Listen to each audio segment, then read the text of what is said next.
very contentious town hall that made national news. Yeah.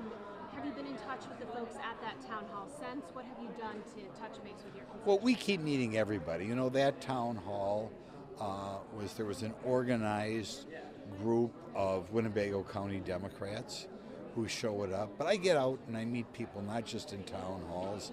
I meet people at fish fries for the various churches. I meet people in chili fundraisers for the American Legion, service clubs like the Kiwanis. So I meet people all over the place, and overwhelmingly, people are supportive of President Trump. They understand that we're borrowing 26% of our federal budget. And when we're borrowing 26% of our federal budget, we have to look and see if every dollar spent is really necessary. And it's kind of sad, but it's pretty well known that a lot of people working in Washington, D.C., maybe those jobs are not necessary. You never like to lay somebody off, but we cannot allow the next generation to have this kind of debt. Before we get onto the speech tonight, just for our local station to have this, how were you able to connect the dots with the Winnebago Democrats? Well, we met with them that night, and we'll run into them at, say, maybe the farmers market this weekend, and of course we have people call in our offices, both in Fond du Lac and in Washington, and we talk to them then as well.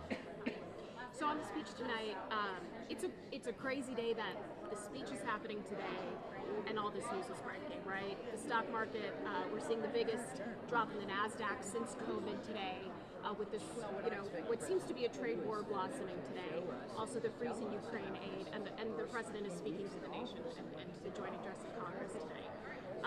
What does the president need to say to the American people to reassure them that things are going to be okay, because there does seem to be a lot of uncertainty. Folks looking at their 401ks today might be a little nervous. Well, he's just got to explain to everybody that the reason we had such high inflation, which is one of the major reasons he got elected, is because we overspent during the Biden years.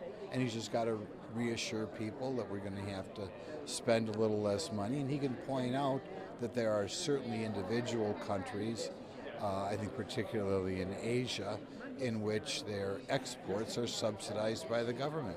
And we cannot continue to allow American industries to be outbid, I could say, by other countries in which their manufactured goods are subsidized.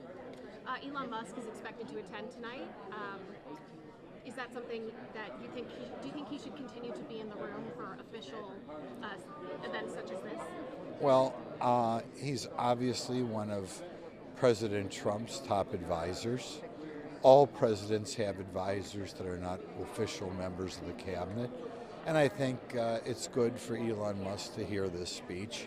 I am looking forward to him identifying waste in the Department of Defense. I have always felt there are civilian personnel there more than you could possibly use. And I've also felt that over time the Department of Defense just keeps buying more of the same weapons, even though those weapons would be more appropriately used in past wars. So I think he's going to modernize the Department of Defense, which is another reason why I'm glad he's there. Last time, of course, it was a Democratic president. Last time we had a speech like this, some of your Republican colleagues, I won't name names, were a bit loud and interruptive. Do you expect your colleagues across the aisle to keep things cordial?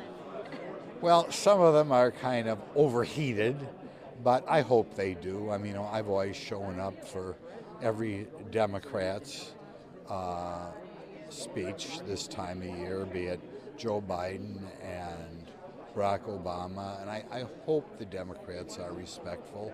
We'll have to see. Congressman, thank you very much.